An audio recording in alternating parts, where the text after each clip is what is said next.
आप सभी को मेरा प्यार भरा नमस्कार। शिफ्ट 2 का हम डिस्कस करेंगे और जिनका भी 21 को एग्ज़ाम है, बस दो बातें मैं यहाँ बता रहा हूँ, उसको आप केयरफुली सुने। जो भी चीज़ सराउंडिंग आप देख रहे हो, ठीक है, कि ये था पेपर बहुत ही टफ था या स्टेटमेंट बेस्ड था, डायरेक्ट क्वेश्चंस नहीं था, ठीक है, इन चीज़ों को देख के आपको घबराना नहीं है। बस जो मैं बता रहा हूँ याद रखिएगा। ये चीज़ जो शिफ्ट 1 का जो पेपर है उसको आप ज़रूर देख लीजिएगा, ठीक है, वो मैंने एनालिसिस कर दिया है। देखिए 3 तरीके से क्वेश्चंस आपके पूछे जा रहे हैं। सबसे पहले जो वन लाइनर है उसको हम छोड़ देते हैं, ठीक है। दूसरा जो आपका क्वेश्चंस पूछा जा रहा है, ठीक है, ABCD 1 2 3 4 इस तरीके से मैच किया हुआ है, ठीक है। और मैं फिर से कहता हूँ बाहर बैठ के नहीं, ठीक है, पेपर को सॉल्व करने के बाद मैं ये चीज़ें आपको बता रहा हूँ। देखो तो इसमें से पूछ लिया जा रहा है कि इसमें से कौन सा एक गलत है, इस टाइप से पूछा जा रहा है, कौन इसमें इसमें गलत है, या हो सकता है आपको पूछ लिया जाए कि कौन इसमें एक सही है, पर मेनली कौन इसमें गलत है पूछा जा रहा है। 4 दूसरा, एक तो ये पैटर्न हो गया। दूसरा हो गया एक स्टेटमेंट दिया हुआ है, दूसरा स्टेटमेंट दिया हुआ है, पूछा गया क्या स्टेटमेंट 1 सही है, क्या स्टेटमेंट 2 सही है, या 1 2 है, 1 2 है, या 1 2 3 इस तरीके से। दूसरा क्वेश्चन, दूसरा पैटर्न ये हो गया।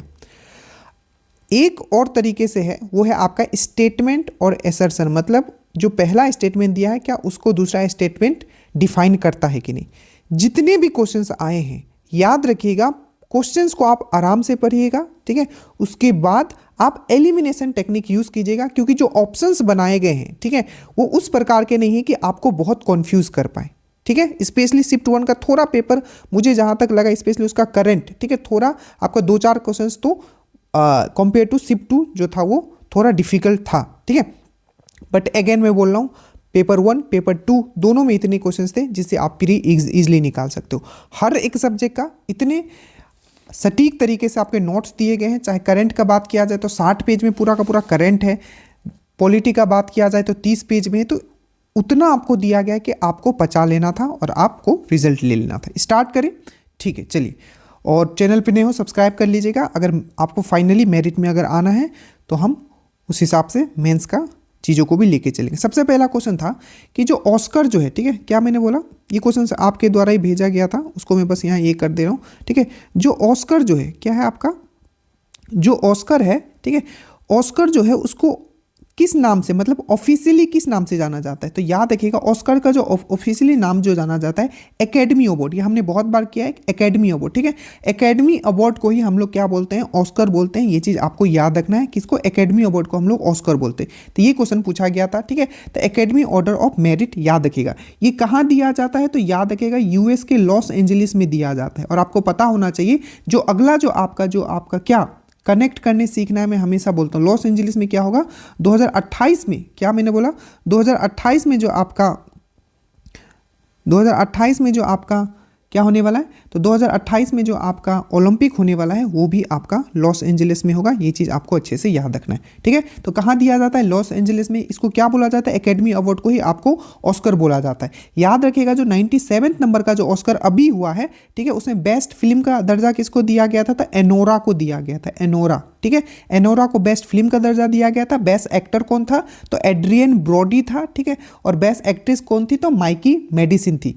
याद रखिएगा 98 नंबर के जो ऑस्कर होगा उसमें इंडिया की तरफ से कौन सी फिल्म को नॉमिनेट किया गया है, तो याद रखिएगा वो जो फिल्म है उसका नाम है होम बाउंड। ये सब चीज़ आपको कराया गया है, मुझे नहीं लगता आप कहीं रुके होंगे, तो ये होम बाउंड, ठीक है, याद रखिएगा। तो ये सिंपल था, आपने कर लिया होगा। ये है आपका ऑस्कर को और किस नाम से जानते हैं, तो एकेडमी अवार्ड के नाम से जानते हैं, ठीक है, याद रखिएगा। उसके बाद है छऊ नृत्य, मैंने बताया है छऊ हो गया, पाइका हो गया, ठीक है, ये सब बहुत अच्छे से आपको करवाया हुआ है, इवन ट्रिक से मैंने आपको करवाया हुआ है, ठीक है। तो छऊ जो नृत्य है किससे रिलेटेड है, तो आपका ये झारखंड से रिलेटेड है, ठीक है। इवन पाइका भी मैंने बताया था, पाइप से झरना से पानी आ रहा है, ठीक है। तो ये छऊ जो नृत्य है ये बहुत ही फेमस नृत्य है, ठीक है, तो इसीलिए आपको छऊ पूछ लिया था। ये झारखंड से रिलेटेड है। बिहार का याद रखिएगा जट जटिन, ठीक है, जट जटिन हो गया, विदेशिया हो गया, ठीक है, झिझिया हो गया, ठीक है, और जट जटिन हो गया, विदेशिया हो गया, झिझिया हो गया, ठीक है। ये कुछ इंपॉर्टेंट है, ठीक है, जो कि आपका बिहार से रिलेटेड है। झिझिया, विदेशिया, जट जटिन, ये जो है आपको याद रखना है। ये सब कहाँ, बिहार से रिलेटेड। तो छौबल आपने कर लिया होगा, स्टैटिक जीके का पीडीएफ में भी आपका दिया हुआ है, ठीक है। उसके बाद एक कोरापुट, ये भी क्वेश्चन आ चुका है और मैंने आपको करवाया है, वन शॉट में भी आपका दिया होगा, ठीक है। इवन पहले जो क्वेश्चन पूछा गया था वो भी मैं बता देता हूँ। कोरापुट इस बार पूछ लिया कि कोरापुट कहाँ है, ठीक है। तो वहाँ छत्तीसगढ़ दिया हुआ था, ठीक है। तो ये गलत है, छत्तीसगढ़ भी नहीं है, ये आपका उड़ीसा में।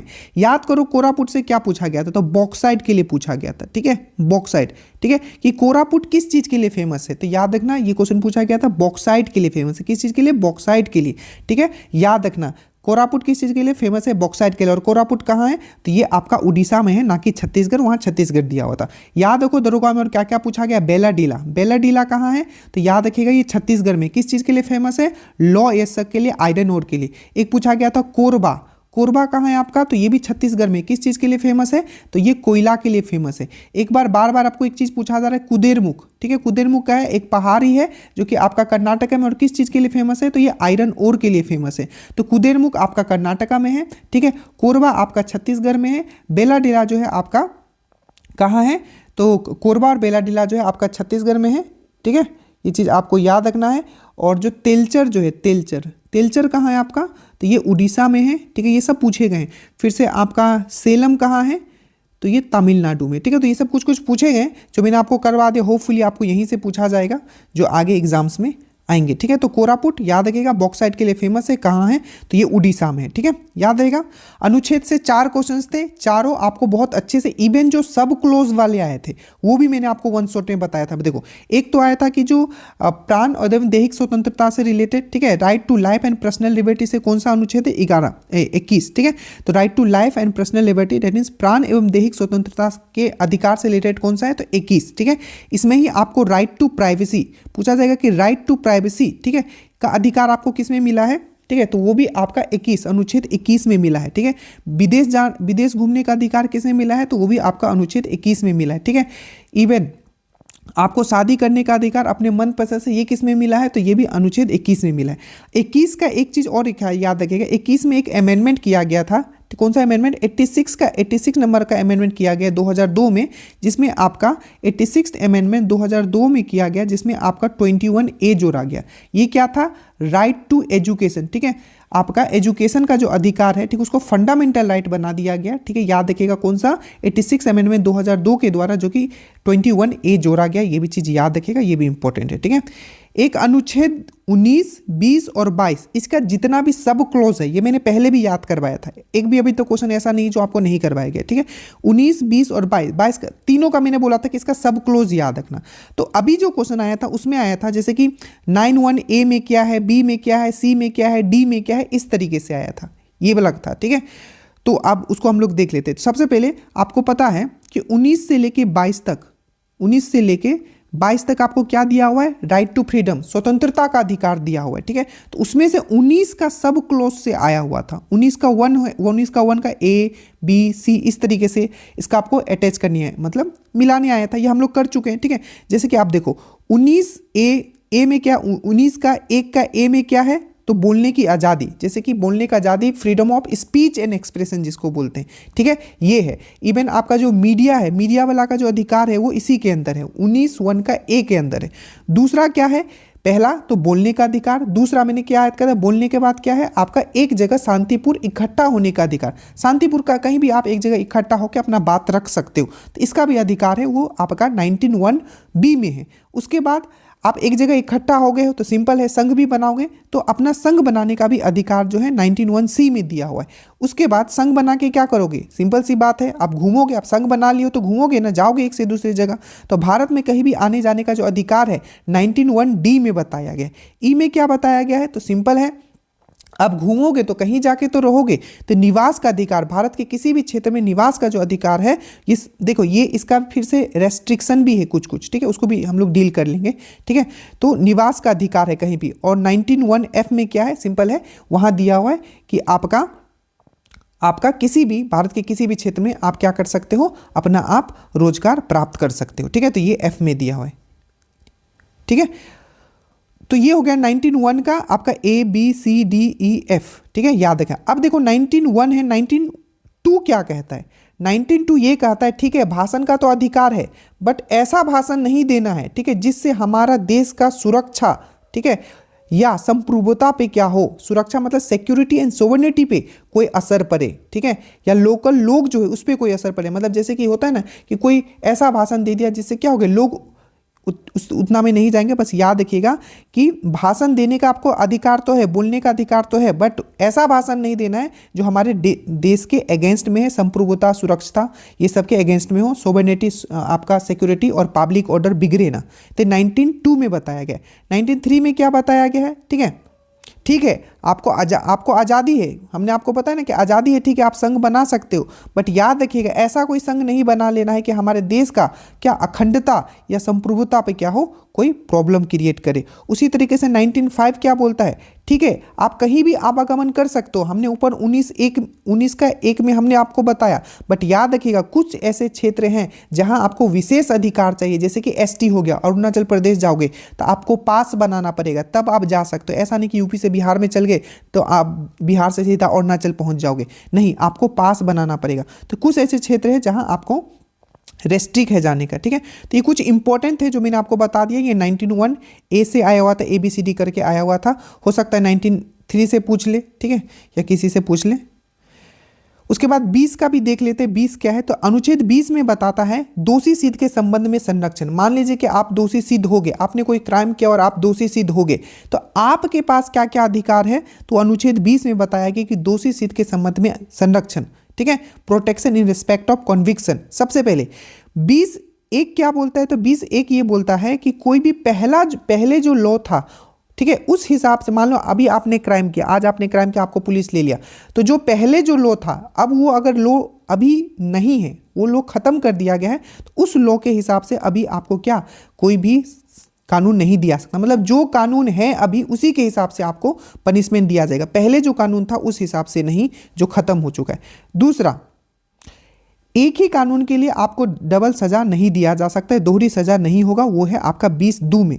और 20(3) में बहुत इंपॉर्टेंट है, आपको खुद का गवाही के लिए आपको कोई जोर जबरदस्ती नहीं किया जा सकता। इवन आपका जो गवाही है, ठीक है, कि आप खुद बोल दोगे कि क्या मैं क्राइम किया हूं, ठीक है, तो आपका गवाही देने के लिए आपको कोई बाध्य नहीं कर सकता है, ठीक है, मतलब जियो पार्टी है, ठीक है, ये आपका गवाही नहीं माना जाएगा। तो ये तीनों चीज याद रखिएगा। एक है आपका ये हो गया, ठीक है, और एक है आपका अनुच्छेद 22। इसमें अनुच्छेद 22 इसमें तो क्या है कि आप दोषी सिद्ध हो गए तो सबसे पहले आपको पहले कानून के हिसाब से आपको कोई दंड नहीं दिया सकता, एक ही क्राइम के लिए आपको 2 बार दंड नहीं दिया जा सकता 20(2) में, और 20(3) में आपको खुद मजबूर नहीं किया जा सकता कि आप अपने लिए ही गवाही दो कि हाँ मैंने ही क्राइम किया है। 22 में भी देख लेते, 22 में दिया गया है कि ठीक है, उसमें तो आपका दोषी सिद्ध हो गया था। 22 में बताया गया है कि अगर आपको डिटेंड कर लिया जाए, मतलब आपको अगर पुलिस उठा के ले जाती है, ठीक है, डिटेन करती है, तो उसमें क्या क्या आपका अधिकार है। सबसे पहले 22(1) बोलता है कि आपको अधिकार है पूछने का, ठीक है, कि आपने मुझे क्यों अरेस्ट किया है, और आपको यह भी अधिकार है कि आप अपना लॉयर हायर कर सकते हैं। 22(2) ये बोलता है, ठीक है, कि 24 घंटे के अंदर आपको मजिस्ट्रेट के पास करना है, मतलब मजिस्ट्रेट के सामने आपको क्या करना है, लेके जाना है, और 24 घंटे से अगर ज़्यादा आपको रखना है, ठीक है, कस्टडी में, तो फिर से उसको मजिस्ट्रेट का क्या लेना पड़ेगा, आपको उसका अप्रूवल लेना पड़ेगा, ठीक है, याद रखिएगा। बट ये ऊपर का जो 2 है 22(1) 22(2) ये वैलिड नहीं होता है। कब, जब आपको अरेस्ट किया जाएगा प्रिवेंटिव डिटेंशन में। प्रिवेंटिव डिटेंशन में क्वेश्चन भी पूछा जाता है कि प्रिवेंटिव डिटेंशन, ठीक है, निवारक निरोध कानून में कितने दिन तक आपको रखा जा सकता है, तो 3 महीने तक आपको रखा जा सकता है, ये याद रखिएगा, ठीक है।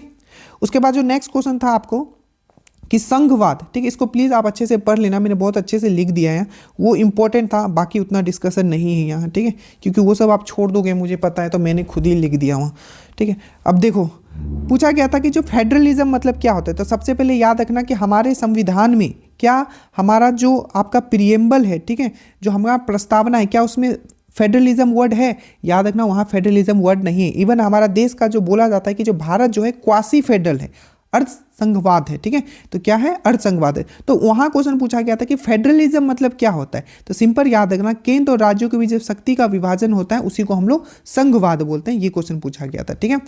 उसके बाद था कि कार्य करने की स्वतंत्रता, मतलब एक राज्य दूसरे राज्य में कार्य करने पे जो रोक नहीं सकता है, ठीक है। तो मैंने अभी बताया था वो 19(1) का जो सब क्लॉज था, आप कहीं भी जाके अपना व्यापार कर सकते हो, ठीक है। तो ये था। उसके बाद है आपका कि इकोसिस्टम वर्ड जो था, इकोसिस्टम मैंने आपको ये भी करवाया कि अभी तो कोई भी ऐसा क्वेश्चन है ही नहीं जो आपको नहीं करवाए। मैंने ये भी बताया था एक होता है इकोसिस्टम, एक मैंने क्या बताया था, एक होता है इकोसिस्टम, ठीक है, और एक होता है इकोलॉजी, ठीक है। तो पूछा था इकोसिस्टम किसने दिया था, तो इकोसिस्टम जो दिया था मैंने कैसे याद करा था, सिस्टम में जो रहता है ना वो टेंशन में रहता है, तो टांसले ने किया था, ठीक है, टांसले ने किया था, एजी टांसले ने किया था, तो मैंने टांसले याद करवाया था।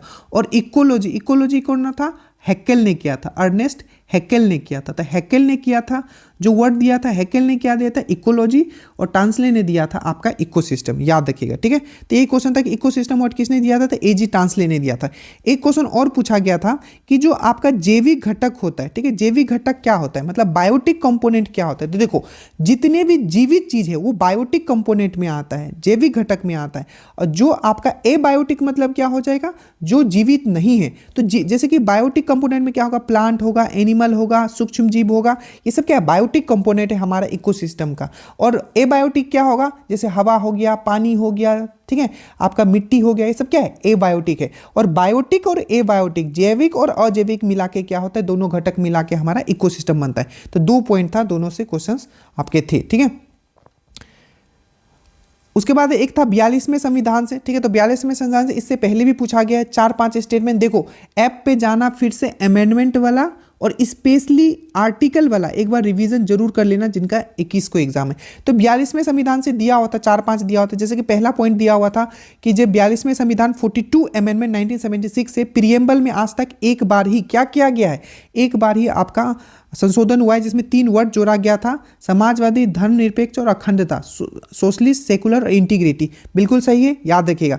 उसके बाद जो है मौलिक कर्तव्य जोड़ा गया था, बिल्कुल सही है, सोरेन सिंह कमेटी के रिकमेंडेशन पे मौलिक कर्तव्य जोड़ा गया था। मूल संविधान में हमारा मौलिक कर्तव्य नहीं था। एक पॉइंट था कि जो आपका लोकसभा का जो कार्यकाल है उस 5 साल से 6 साल कर दिया गया था, तो तीनों सही था, ठीक है। तो जो वहाँ गलत था वो आपको चुनना था, याद रखिएगा। इसमें बाकी मैंने बहुत बार करवा दिया कि 42वें संविधान संशोधन में क्या क्या किया है, इस आएगा ही आएगा ये, ठीक है। उसके बाद था कि SVEP, ये भी मैंने आपको करवाया था, अगर आपको याद हो तो मैंने बताया था कि जो नीतू चंद्रा है, बिहार की नीतू चंद्रा, ठीक है, जब इनको ये क्वेश्चन मैंने आपको स्पीडी एनालिसिस में करवाया था, तो नीतू चंद्रा को ब्रांड एम्बेसडर बनाया गया था बिहार के लिए, आपका SBEEP के लिए, ठीक है। ये SBEEP किसने जारी किया था, तो इलेक्शन कमीशन ने किया था। इसका फुल फॉर्म था सिस्टमेटिक इलेक्शन कमीशन, मतलब किससे रिलेटेड था, तो इलेक्शन कमीशन से, इस तरीके से फॉर्म हुआ था। तो systematic voter education and electoral participation, याद रखिएगा, ठीक है। उसके बाद था ये, अभी तक कोई भी ऐसा क्वेश्चन नहीं है जो आपको नहीं आता होगा। 11 नंबर वहाँ मैच करने के लिए आया हुआ था, उसमें दिया हुआ था कि बिरसा मुंडा जो थे आपके संथाल विद्रोह से रिलेटेड थे। गलती था वो दिया हुआ, आपको पता है कि जो बिरसा मुंडा जो रिलेटेड है वो आपके किससे रिलेटेड है, मुंडा रिवोल्ट से रिलेटेड है। याद रखिएगा, मुंडा रिवोल्ट जो हुआ था 1899 से 1900 के बीच में हुआ था, और इससे रिलेटेड था आपके बिरसा मुंडा, याद रखिएगा, ठीक है। वहाँ जो था संथाल से मिलाया हुआ था। संथाल जो हुआ था 1855 से 56 के बीच में हुआ था, आपका राजमहल पहाड़ी, भागलपुर से लेकर राजमहल पहाड़ी के बीच में, और इसके जो लीडर था सिद्धू, कानू और चांद और भैरव थे, याद रखिएगा। ये था वहाँ मैच ऑफ द फॉलोइंग करने था। बिरसा मुंडा जो है मुंडा रिवोल्ट से, ना कि संथाल रिवोल्ट से, याद रखिएगा। एक है तालाब में मछली, ये किसका कृति है, मतलब किसके द्वारा ये लिखा गया है, तो याद रखिएगा ये जो लिखा गया है नागार्जुन के द्वारा। याद रखिएगा ये नागार्जुन आपने बहुत पहले भी सुना होगा, कनिष्क के शासन काल में भी एक नागार्जुन रहते थे, ठीक है, जिनको शून्यवाद का पिता कहा जाता है, ठीक है, जिनको भारत का आइंस्टाइन भी कहा जाता है। ये वो नागार्जुन नहीं है, ठीक है, ये दूसरे वाले नागार्जुन आज के समय के, जिनका दूसरा नाम था वैद्यनाथ मिश्रा। तो ये क्वेश्चन जो था, ठीक है, आपने शायद अगर कहीं पढ़ा हो तो, ठीक है, बट मेरे दिमाग में ये क्वेश्चन नहीं आया था, ठीक है। तो तालाब में मछली आपको याद रखना है, ये है आपका वैद्यनाथ मिश्रा, ठीक है, आपको याद रखना है, ठीक है, ये चीज़ याद रहेगा। उसके बाद है किसान आंदोलन, ये मैंने जस्ट एक दिन पहले ही मैंने आपको दिया था कि स्वामी सहजानंद सरस्वती जी जो हैं, ठीक है, वो किससे रिलेटेड है, तो याद रखिएगा स्वामी सहजानंद सरस्वती जो है वो आपके किसान आंदोलन से रिलेटेड है, जिसमें कि वो बिहार किसान आंदोलन 1929 में ये फॉर्म करते हैं, ठीक है। और मेन चेयरमैन कौन बनेंगे, तो सिंपल यही बनेंगे। तो बिहार किसान सभा से कौन रिलेटेड है, तो याद रखिएगा स्वामी सहजानंद सरस्वती रिलेटेड है। और बिहार किसान सभा मतलब किसान आंदोलन से कौन रिलेटेड है, इस तरीके से था। तो आपको याद रखना है, आपको सहजानंद सरस्वती जो है किसान आंदोलन से रिलेटेड है। और बिहार किसान सभा इन्होंने 1929 में इन्होंने फॉर्म किया था।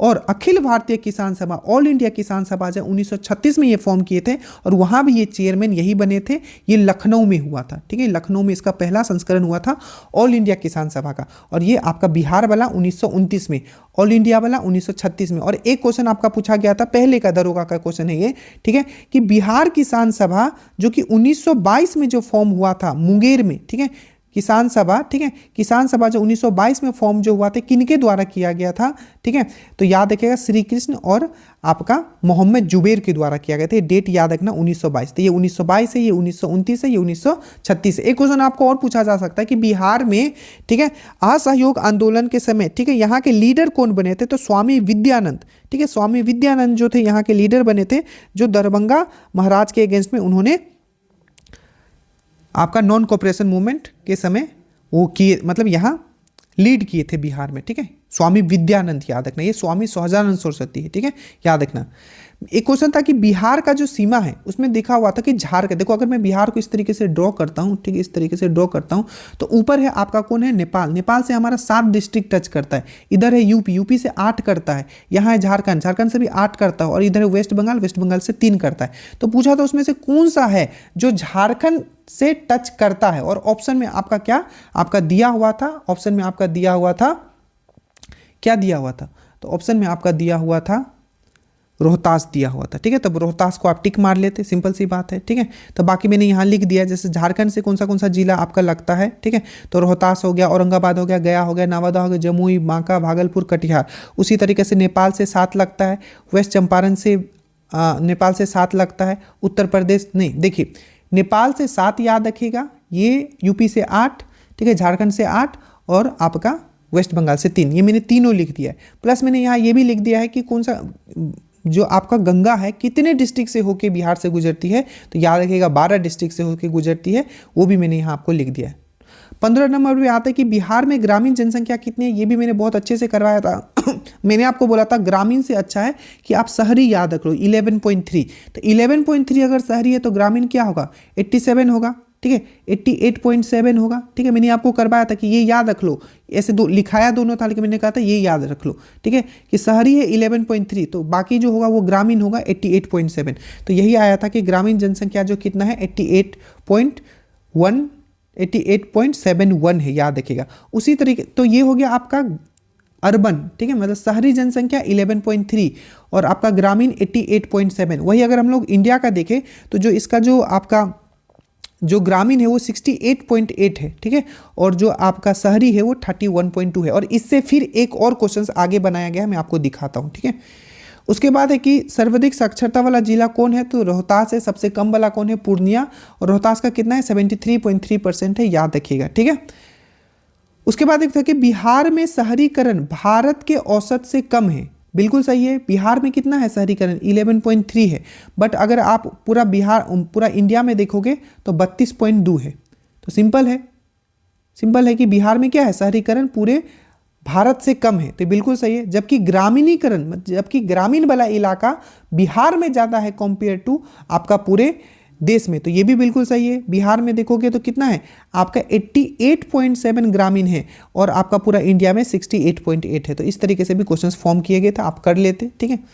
उसके बाद साइबर अटैक रोकने हेतु, ठीक है, कौन सा आपका ये संचार साथी, ठीक है, संचार साथी आपको पोर्टल लॉन्च, मतलब क्वेश्चन ये था कि साइबर अटैक को रोकने के लिए कौन सा पोर्टल लॉन्च किया गया है, तो संचार साथी। इसी तरीके से बहुत क्वेश्चन आपको पूछे जा सकते हैं कि आई स्पोर्ट पोर्टल किसने लॉन्च किया है, तो सेबी ने, ठीक है, मित्रा पोर्टल किसने लॉन्च किया है, तो सेबी ने, AI यशोदा किसने लॉन्च किया है, तो महिला आयोग ने, ठीक है, प्रतिभा सेतु किसने लॉन्च किया है, तो UPSC ने। तो ये सब पढ़ लेना, ठीक है। एक था चंद्रगुप्त मौर्य से, तो चंद्रगुप्त मौर्य आपको पता है ये 12 जब अकाल पड़ता है आपका मगध में, तो क्या करते हैं, वो चल जाते हैं दक्षिण भारत और उनका वहाँ देहांत हो जाता है। तो पूछा गया तो किसके साथ वहाँ गए थे, ठीक है, ये जैनिज्म को इस तरीके से जैनिज्म को फैलाने के लिए इस टाइप के कुछ क्वेश्चंस फॉर्म किया हुआ था। तो दक्षिण भारत जाते समय उनके साथ कौन गया था, तो भद्रबाहु गया था, याद रखिएगा। और ये उत्तर भारत में कौन रह गया था, तो स्थूलभद्र रह गया था, याद रखिएगा, ठीक है। इस क्वेश्चन पूछा था कि इसमें से कौन सा कालिदास का नहीं है, ये सब चीज आपको करवाया गया, कुछ है नहीं, ठीक है। तो मालविका अग्निमित्रम, रघुवंशम और अभिज्ञान शकुंतलम, ये तीनों जो है इनका है, कौन सा नहीं है पूछा गया था वहाँ, ठीक है। और एक कालिदास से और पूछा गया था कि कालिदास के बारे में किस अभिलेख में बताया गया, तो ये भी आपको बहुत अच्छे से करवाया गया कि एहोल अभिलेख में इनके बारे में बताया गया है, ठीक है। उसके बाद अशोक का धम्म नीति से था। अशोक का धम्म नीति जो है, जो इनका शिलालेख है 4था नंबर, उसमें बताया गया है, ठीक है। और मेन जो धम्म नीति का मेन मोटो क्या था, तो असहिष्णुता, ठीक है, मेन इनका मोटो था, वो इसमें दिया हुआ था, ठीक है। चंपारण सत्याग्रह, चंपारण सत्याग्रह क्वेश्चन पूछा गया था कि जो चंपारण सत्याग्रह जो हुआ था, शिफ्ट 1 में पूछा गया था कि उनको कौन बुलाए थे। तो सिंपल सी बात, बुलाए कौन थे, ठीक है। तो आपको पता है राजकुमार शुक्ल उनको बुलाया गया था, राजकुमार शुक्ल के द्वारा बुलाया गया था। और इस बार पूछा था कि कौन थे जो उनके साथ आपका चंपारण सत्याग्रह में नहीं थे, तो वहाँ जेपी दिया हुआ था। जेपी का तो जन्म ही 1902 में हुआ था, ठीक है, तो आपको पता होगा। तो उनके साथ कौन नहीं था, तो जेपी वहाँ लिखा हुआ था, तो जेपी नहीं थे। बाकी राजकुमार शुक्ल हो गया, ब्रज किशोर प्रसाद हो गया, राजेंद्र प्रसाद हो गया, ठीक है, जेपी कृपालानी, ये सब थे, ठीक है। मुख्य सेना परीक्षण कहाँ है, मतलब मैन मिलिट्री ट्रेनिंग सेंटर कहाँ है, तो ये देहरादून में ही, याद रखिएगा, इस टाइप का एक क्वेश्चन था, ठीक है। उसके बाद था कि आपका जो लैंग्वेज इन कॉन्स्टिट्यूट, पूछा था कि इसमें से कौन सा जो लैंग्वेज है, ठीक है, ठीक है, जब संविधान शुरू हुआ था तो इसमें से कौन सा लैंग्वेज जो था उसमें नहीं था। तो आप सबको पता है कि जो आपका जो तेलुगु, तमिल और संस्कृत, तो पहले कितना था, 14 था, ठीक है, 14 था। आपको सबसे पहले पता होना चाहिए कि कौन से अनुसूची में है, तो 8वें नंबर अनुसूची में टोटल अभी 22 लैंग्वेज के बारे में बताया गया है जो हमारे संविधान में है, बट पहले कितना था, 14 ही था, 14 था। उसके बाद पहला अमेंडमेंट हुआ, 21 अमेंडमेंट हुआ, जिसमें सिंध जोड़ा गया, ठीक है। उसके बाद 71st अमेंडमेंट हुआ, जिसमें आपका नेपाली, मणिपुरी एंड कोंकणी जोड़ा गया। और उसके बाद 92 अमेंडमेंट 2003 में हुआ, जिसमें आपका बोडो, डोगरी, मैथिली और संताली, तो ये सब दिया हुआ था, तो ये सब बाद में जोड़ा गया, ठीक है। पहले जो था डोगरी, नेपाली, ये सब बाद में जोड़ा गया, तो ये इसका आंसर हो जाएगा, ठीक है, कि मूल संविधान में कौन सा नहीं था। एक था कि ओलंपिक का जो रिंग होता है उसमें कौन सा कलर नहीं होता है। टोटल इसमें क्या होता है, 5 रिंग होते हैं, जो कि इस तरीके से होता है, इस तरीके से इंटरकनेक्टेड होता है, ठीक है। उसमें ब्लू होता है, येलो होता है, ब्लैक होता है, ग्रीन होता है, रेड होता है, बट जो पिंक होता है वो नहीं होता है, मतलब गुलाबी नहीं होता है, ये याद रखना है, ठीक है। उसके बाद था कि एक राष्ट्रीय खेल से रिलेटेड था कि राष्ट्रीय खेल जो है, आई थिंक ये अवार्ड था कि कौन सा राष्ट्रीय खेल जो है किनके द्वारा ये दिया जाता है, इस तरीके से क्वेश्चन था, ठीक है। तो एक तो ये भी याद रखना, क्योंकि पहले पूछा गया है कि राष्ट्रीय खेल दिवस हम लोग कब मनाते हैं, तो आपका कब मनाते हैं, तो 29 अगस्त को मनाते हैं। और राष्ट्रीय खेल जो है, ठीक है, राष्ट्रीय खेल अवार्ड जो दिया जाता है किसके द्वारा दिया जाता है, इस तरीके से क्वेश्चन था कि ministry of youth and sport के द्वारा दिया जाता है, कुछ इस तरीके से क्वेश्चन था, ठीक है, याद रखिएगा। ये तो हो गया। उसके बाद है आपका हाँ, ministry of youth affairs and sport, ठीक है, तो किससे रिलेटेड है, तो आपका ministry of youth and affairs and sports से रिलेटेड है। कोरिंडम का आपका पूछा था कि इसका जो हिंदी क्या होता है, ठीक है, तो शुद्धि पत्र इस तरीके से था, ठीक है। अब ये हो सकता है कि जो हो रहा हूँ थोड़ा, क्योंकि वहाँ स्टेटमेंट बेस्ड था ना, बट क्वेश्चंस इसी प्रकार से फॉर्म किए गए थे, ठीक है, याद रखिएगा। उसे नोबेल अवार्ड से 2 था, ठीक है, आई थिंक केमिस्ट्री और फिजिक्स का पूछा था, तो प्लीज़ आप अच्छे से देख लीजिएगा, यहाँ मैं एक बार कर देता हूँ। देखिए, तो सबसे पहले फिजिक्स का अगर हम लोग बात करें, ठीक है, फिजिक्स का सबसे पहले हम लोग बात करते हैं कि फिजियोलॉजी और मेडिसिन में किसको दिया गया है, मतलब आपका मेडिसिन चिकित्सा में किसको दिया गया है। तो याद रखिएगा, इस बार हो सकता है कि आपको नाम पूछ ले, तो जो मेडिसिन में जो दिया गया आपको याद रखना है, मेडिसिन में जो दिया गया है मेरी ई ब्रून को दिया गया है, ठीक है, फ्रेड रामसिल को दिया गया है और सिमोन यागागुची को दिया गया। तो याद रखिएगा एक चीज़, इनका कौन कहाँ का है ये भी थोड़ा याद रख लेना, ठीक है, चेंज कर सकता है वो। तो जो मेडिसिन में चिकित्सा में दिया गया है, ठीक है, मेरी ई बुनको को दिया गया है, फ्रेड रामडेसिल को दिया गया है, सिमोन यागागुची को दिया गया। तो ये दोनों ऊपर के यूएस के हैं और नीचे वाला आपका जापान का है, ठीक है। उसके बाद अगर हम लोग देखते हैं केमिस्ट्री में किसको दिया गया, रसायन में मैंने बोला था किटागावा को दिया गया है, सुसुमा किटागावा, ठीक है, जो कि जापान का है, रिचार्ड रॉबसन जो कि ऑस्ट्रेलिया का है, ठीक है, और ओमार एम यागी ये यूएसए का, ये सब ट्रिक से आपको याद करवा दिया गया, ठीक है। अर्थशास्त्र में किसको दिया गया है तो याद रखिएगा अर्थशास्त्र में जोएल मोकियर, ठीक है, जलता है आपके पास अमीर हो जाओगे तो जोएल मोकियर अमेरिका का है, फिलिप एगियोन, ठीक है, ये यूके का है, और पीटर होविट जो है ये यूएस का है, याद रखिएगा, ठीक है। तो आपको आगे पूछा जाएगा, बाकी याद रखिएगा जो साहित्य में किसको मिला तो लेज़लो को मिला, लेज़लो को, कहाँ का रहने वाला है वेनेजुला का, वेनेजुला बोला हूँ आपका, जो साहित्य में मिला है उसको लेज़लो को मिला है, लेज़लो को मिला है, जो कि कहाँ का रहने वाला है, कहाँ का रहने वाला है तो ये हंगरी का रहने वाला है, याद रखिएगा। और इस बार जो राष्ट्रीय मतलब इस बार जो आपका बुकर अवार्ड मिला है किसको मिला है आपको डेविड सलाई को मिला है, किस बुक के कौन सा बुक उन्होंने लिखा है फ्लैश, और वो भी कहाँ के रहने वाले हैं तो वो भी हंगरी के रहने वाले हैं। तो बुकर अवार्ड डेविड सलाई और लेज़लो जो नोबेल अवार्ड है दोनों साहित्य से रिलेटेड है, दोनों आपका हंगरी के रहने वाले हैं। और जो पीस के लिए शांति के लिए किसको नोबेल अवार्ड मिला है मारिया कोरिनो को मिला है, बहुत ही न्यूज़ में अभी हो सकता है ये पूछ लिया जाए मारिया कोरिनो वाला, ठीक है, याद रखिएगा वेनेजुला के। उसके बाद ये सब आपको करवाया गया था आईसीसी अवार्ड, मैंने बोला था आईसीसी अवार्ड 2024 दिया गया था, 2024 जो दिया गया था आईसीसी अवार्ड, इसमें जो cricketer of the year Jasprit Bumrah को दिया गया था, उसके बाद आपका ICC test cricketer of the year Jasprit Bumrah को दिया गया था, और आपको आईसीसी टी20 क्रिकेटर अर्शदीप को दिया गया था। वही महिला में आपका one day cricketer of the year जो आईसीसी 2024 जो दिया गया था स्मृति मंदाना को। फिर बीसीसीआई का भी मैंने आपको पूरा समझाया था, सब वन शॉट जो स्पोर्ट वाला था उससे है, ठीक है, जसप्रीत बुमराह याद रखिएगा। उसके बाद ऑस्ट्रेलियन ओपन पूछा था, आई थिंक ये 2024 का पूछा था मेल वाला, ठीक है, तो ये मेल वाला याद रखिएगा। जो ऑस्ट्रेलियन ओपन 2024 में जो जीता था वही ऑस्ट्रेलियन ओपन 2025 में भी जीता है, वो है आपका जेनिक सिनर, आपको याद रखना है जेनिक सिनर। तो ऑस्ट्रेलियन ओपन पूछा था मेल वाला याद रखिएगा, जेनिक सिनर आपको याद रखना है, ठीक है, याद रखिएगा। और बाकी सब कर चुके हैं हम लोग। शांति दिवस ये भी हमने आपको करवाया, 21 सितंबर को हम लोग शांति दिवस मनाते हैं। इवन मैंने इसको कनेक्ट भी किया था, जो अल्जाइमर दिवस होता है आई थिंक वो भी 21 सितंबर को ही होता है। पूछा था रणथंभौर पूछे, केवलादेव पूछे, घाना पूछे, ये सब कहाँ है तो ये सब राजस्थान में, याद रखें। मैं फिर से कहता हूँ यहाँ इस तरीके से आएगा, पूछेगा इसमें से कौन सा गलत है, या दो स्टेटमेंट कुछ इस तरीके से बना देगा, घबराइएगा नहीं, ठीक है। सोशल मीडिया एक ये भी क्वेश्चन सब किया हुआ, इवन इसका टेस्ट भी लिया गया था, ठीक है, बताया गया था कि कौन सा ऐसा देश है, ठीक है, जो 16 वर्ष से कम आयु के बच्चों को सोशल मीडिया को बैन कर दिया है, ऑस्ट्रेलिया। और एक चीज़ मैंने और करवाया था कि कौन सा ऐसा देश है जो जनरेशनल बैन लाया है स्मोकिंग पे, तंबाकू के यूज़ पे, तो वो मालदीव्स था, याद रखिएगा, ठीक है। उसके बाद है अंतरिक्ष में जाने वाले पहले व्यक्ति कौन थे, ये एक स्पेशल वीडियो मैंने स्टैटिक में बनाया था, पता नहीं आप लोग ने देखा है कि नहीं देखा है, ठीक है।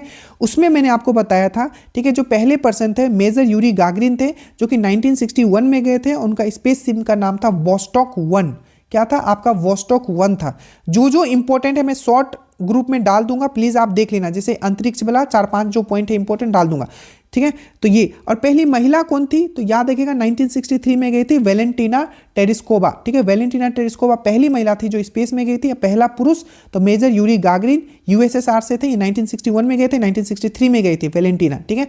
और पहला अपोलो 11 भी याद रखना, ठीक है, अपोलो 11 कब हुआ था 1969 में हुआ था। ये मिशन किससे रिलेटेड था तो पहला पर्सन कोई, ठीक है, पहला पर्सन कोई जो चांद पे गया था, आपको पता है नील आर्मस्ट्रॉन्ग और एडविन एल्ड्रिन जो थे, ये दो पहले ऐसे पर्सन थे। अपोलो 9 1969 में ये चांद पे उतरे थे, ये भी चीज़ याद रखिएगा, ठीक है।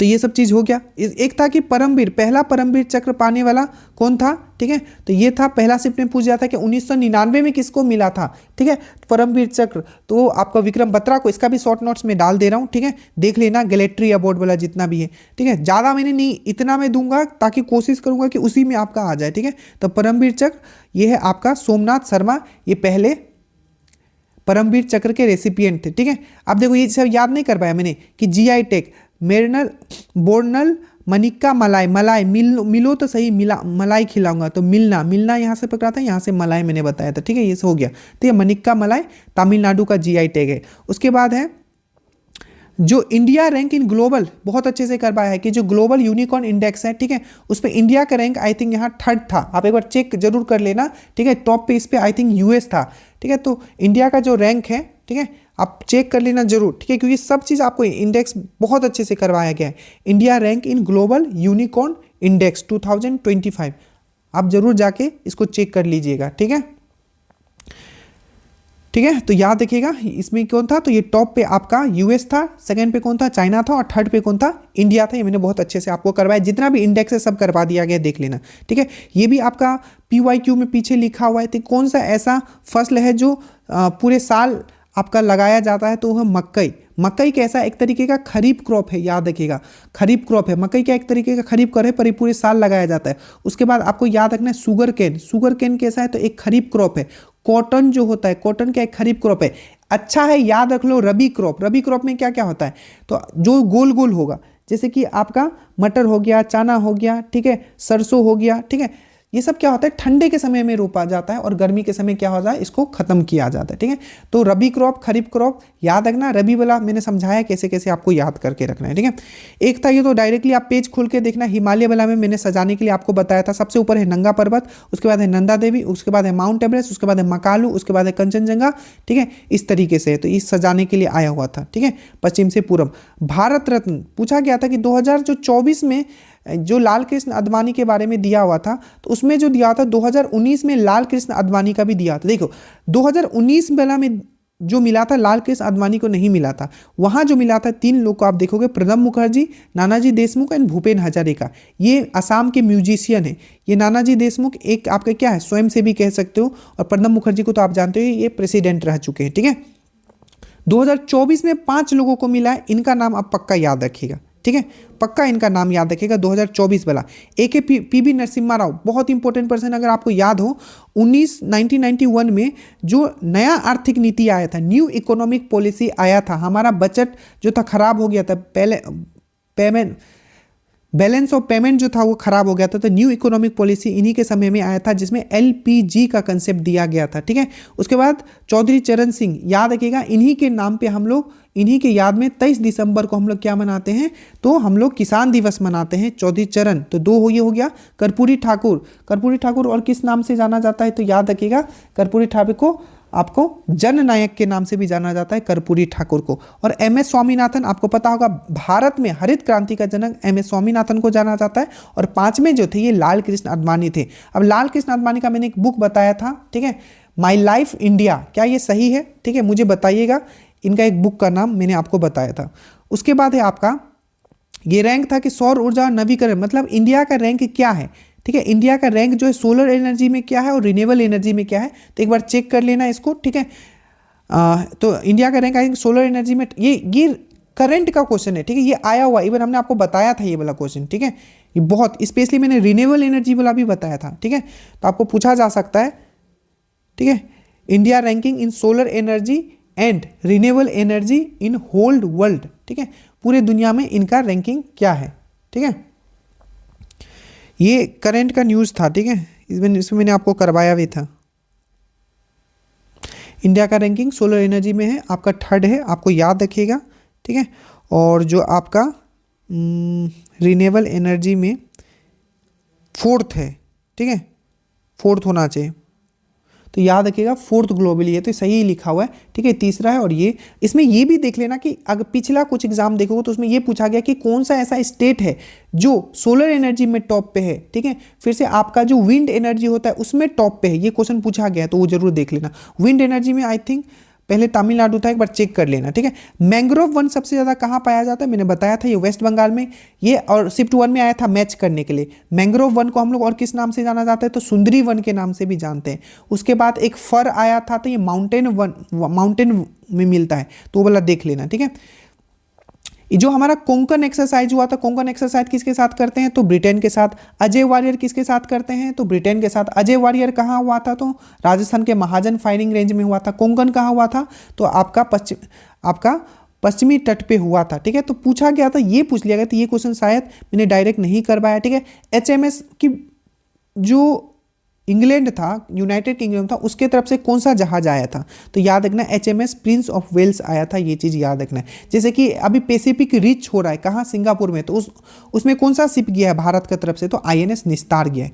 ठीक है, जनसंख्या घनत्व तो ईजी था ये सब, तो ठीक है कि सबसे कम जनसंख्या घनत्व कहाँ है, तो ये अरुणाचल प्रदेश में, सब आपका दिया हुआ है ज्योग्राफी से। ठीक है, तो याद रखिएगा 17 है। ठीक है, सबसे कम कहाँ है जनसंख्या घनत्व 2021 के हिसाब से, तो ये आपका कहाँ था, अरुणाचल प्रदेश में था। ठीक है, सबसे ज़्यादा कहाँ है, तो याद रखिएगा वो बिहार था, 1106 था यहाँ, ठीक है। अगर यूटी में अगर हम लोग देखें तो सबसे कम कहाँ है, तो ये आपका कहाँ था, अंडमान एंड निकोबार में था। और यूटी में सबसे ज़्यादा कहाँ था, तो ये था आपका दिल्ली में था। और पॉपुलेशन के हिसाब से सबसे ज़्यादा कहाँ था, तो यूपी में था, ठीक है। दूसरे नंबर पर आपका महाराष्ट्र था, याद रखिएगा सब, ठीक है, याद रहेगा। बहुत ही आसान से आप लोग कर लिए होंगे।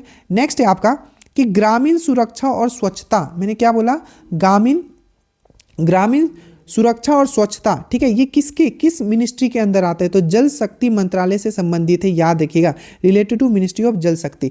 एक क्वेश्चन दिया होता है उसमें दो तरीके का, साइंस का एकदम सोचना, साइंस तो एक एक क्वेश्चंस में आपको बता दूंगा कि आप सिर्फ PYQ करके जाते तो हो जाता, जितना ऐप पे अपलोडेड है। और लास्ट में 8 क्वेश्चन जो दिया गया था, देखो ये जो ऑक्सीजन पूछा गया था इसमें से कौन सा है जिसमें कि फोटोसिंथेसिस दिया हुआ था, ठीक है, आपका एरोबिक रेस्पायरेशन दिया हुआ था। तो पूछा गया इसमें किसमें ऑक्सीजन का जरूरत है, तो सिंपल है, ऑक्सीजन का जो जरूरत होता है वो एरोबिक रेस्पायरेशन में होता है। फोटोसिंथेसिस में कैसे होगा, उसमें तो क्या होता है, आउटपुट निकलता है आपका ऑक्सीजन, ठीक है, 6CO2 6H2O जब रिएक्ट करेगा तब वहाँ ऑक्सीजन आउटपुट निकलता है बाय प्रोडक्ट में, ठीक है, याद रखिएगा। उसके बाद फंगस का पूछा था, तो याद रखिएगा सबसे पहले फंगस क्या होता है, एक हेट्रोट्रोपिक होता है, ये अपना खाद्य खाना के लिए क्या होता है, दूसरे जीव पे ये आपका आश्रय होता है, याद रखिएगा। तो ये क्या है, एक आपका काइंड ऑफ क्या है, ये सेप्रोफाइट है, सेप्रोफाइट जिसको बोला जाता है, ठीक है, सेप्रोफाइट है ये, ठीक है। तो याद रखिएगा हेट्रोट्रोपिक है और ये लिविंग ऑर्गेनिज्म पे रहता है। और क्या क्या पूछा गया, अफ्लाटॉक्सिन पूछा गया कि जो अफ्लाटॉक्सिन जो होता है वो किससे निकलता है, तो फंगस से रिलेटेड, ये PYQ बता रहा हूँ, ठीक है। उसके बाद पूछा गया था इसका शिफ्ट 1 में किससे बना होता है इसका सेल वॉल, तो काइटिन से बना होता है, ये सब चीज़ याद रखिएगा, ठीक है। उसके बाद था कि नाटो का जो 32वां मेंबर है कौन बना है, तो मैंने पूरा का पूरा करवाया था। सबसे पहले नाटो का बोले, ठीक है, नाटो का अगर हम लोग बोले तो याद रखिएगा, नाटो का अगर हम लोग बोलते हैं अभी हेड कौन है नाटो का, तो मार्क रूट है, याद रखना, मार्क रूट, नाटो का हेड कौन है, मार्क रूट है। हेडक्वार्टर इसका कहाँ है, ब्रुसेल बेल्जियम में है, कहाँ है, ब्रुसेल बेल्जियम में। कब फॉर्म हुआ था, 1949 में हुआ था। टोटल 32 कंट्री हो गए, 31वां और 32वां कौन है, तो 31वां फिनलैंड था, 32वां आपका स्वीडन था। इसी प्रकार से याद रखिएगा, सब आपको याद रखना है कौन सा नया जुड़ा है। जैसे ब्रिक्स में पहले 5 थे, अब कौन 5 और जुट गया है, तो E2 ईरान, ठीक है, सऊदी अरबिया और UAE। तो UAE हो गया, सऊदी अरबिया हो गया, ईरान हो गया, और E2 से इथोपिया, ठीक है, और इजिप्ट, ये 5 नए जुड़े हैं। और आसियान में अब 11वां नंबर जुड़ गया। आसियान का समिट कहाँ हुआ, तो मलेशिया का कोलालमपुर में। और 11वां कौन जुड़ा है, तो आपको याद रखना है तिमोर लिस्ट जो है जुड़ गया है। 11वां नंबर का जो मेंबर बना है वो कौन बना है, तो तिमोर लिस्ट बना है, ये भी चीज़ आपको याद रखना है, ठीक है, याद रहेगा। और SCO का जो नया 2 मेंबर कौन कौन जी रहा है, ठीक है, तो इसमें भी हो गए हैं 10।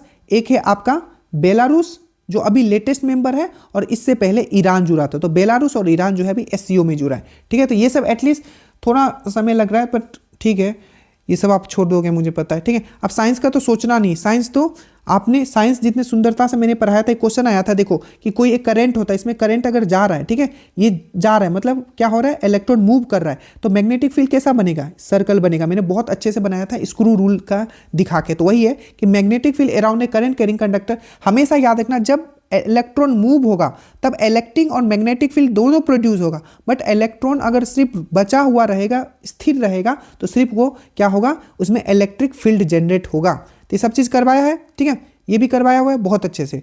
एक था हमने आपको बताया था जो आपका मेटलर्जी से हमेशा क्वेश्चन पूछा जाएगा, धातु कर्म से पूछ लिया। इलेक्ट्रोलाइसिस में क्या होता है, इलेक्ट्रोलाइसिस क्या होता है, जब हाई रिएक्टिव मेटल से हमें हाई रिएक्टिव मेटल जो है उसके अयस्क से निकालना होता है, तो हम लोग इलेक्ट्रोलाइसिस करते हैं।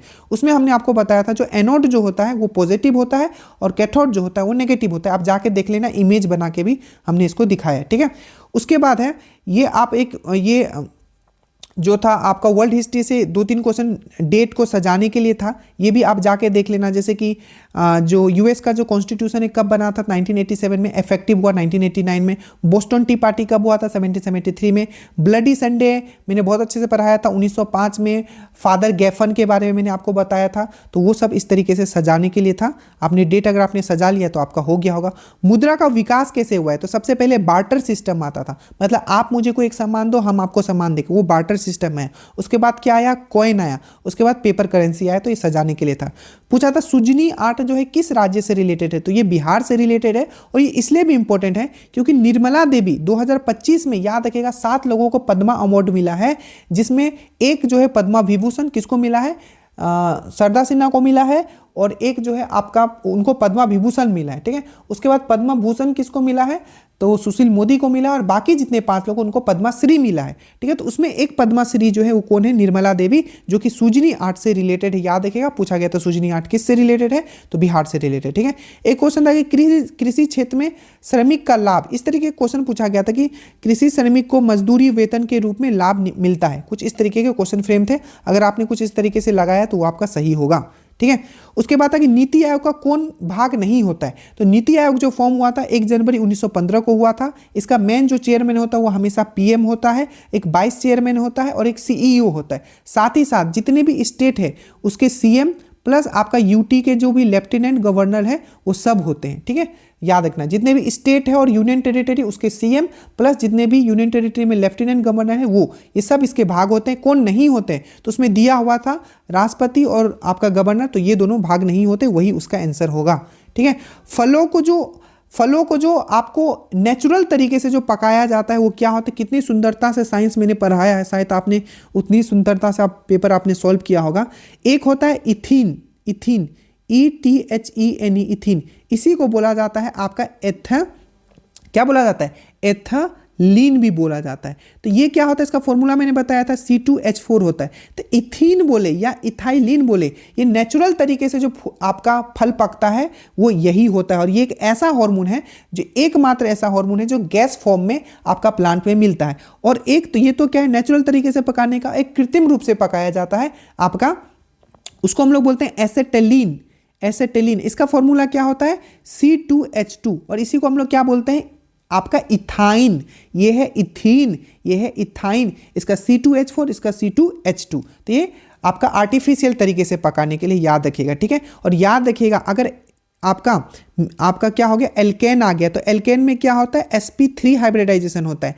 एल्कीन में क्या होता है, तो sp2 हाइब्रिडाइजेशन होता है। और एल्काइन में क्या होता है, तो सिर्फ sp हाइब्रिडाइजेशन होता है। ये भी क्वेश्चन, साइंस के क्वेश्चन, मुझे नहीं लगता है कि आपको ज़्यादा तकलीफ हुआ होगा, थोड़ा भी अगर आपने चीज़ें सही से अगर मेरे साथ किया है तो, ठीक है।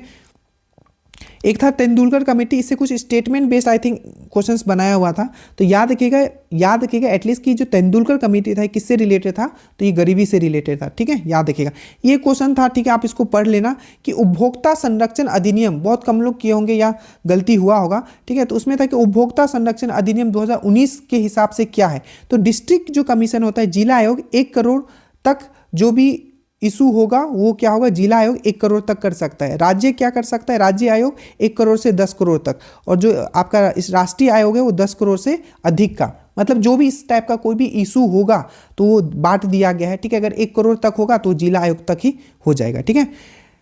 उसके बाद था कि फर्स्ट पोस्ट का मतलब क्या है, तो सिंपल है, सबसे अधिक वोट पाने वाले उम्मीदवार को विजय हो जाता है, जो हमारा डेमोक्रेसी में है वही। तो जो ज़्यादा वोट पाएगा वो क्या हो जाएगा, विजय घोषित कर दिया जाएगा। फर्स्ट पोस्ट का मतलब वही है। The candidate securing the highest vote, वो हो गया न्यूटन का तीसरे नियम से था, ये आपने कर लिया होगा। तारों का टिमटिमाना मैंने बताया था अपवर्तन के कारण होता है। क्या होता है अपवर्तन, दैट मीन्स रिफ्रैक्शन के कारण होता है। तो ये सब चीज़ हम लोग सॉल्व किए हुए हैं। इसमें स्टेटमेंट बेस्ड भी अगर कुछ बनाया होगा आपने कर लिया होगा, ठीक है। एक ओम्स लॉ था, ओम्स लॉ ने बहुत अच्छे से आपको करवाया। इवन ये भी अगर स्टेटमेंट बेस्ड होगा तो कोई प्रॉब्लम नहीं। मैंने बताया था ओम्स लॉ बोलता है कि कोई भी अगर एक आपका कंडक्टर दिया हुआ है, इसमें मान लीजिए वायर है, तो इसमें हमने इलेक्ट्रिसिटी दिया, ठीक है, तो भी जो होगा वो डायरेक्टली प्रोपोर्शनल टू आपका आई होगा, मतलब जितना वोल्टेज देंगे उतना करंट बढ़ेगा। और प्रोपोर्शनलिटी को अगर हम लोग हटाते हैं तो यहाँ रेजिस्टेंस आता है। और अगर ओम्स लॉ को फॉलो करना है तो सबसे पहले टेम्परेचर कांस्टेंट रखना पड़ेगा, प्लस ये रेजिस्टेंस को भी चेंज नहीं होना पड़ेगा, ठीक है। ये सब चीज़ हम आपको समझा चुके हैं, ठीक है। कुछ भी दे दे आप लोग साइंस आराम से करके आगे होगे, ठीक है। तो एक ओम्स लॉ पे था तो V = IR, ठीक है।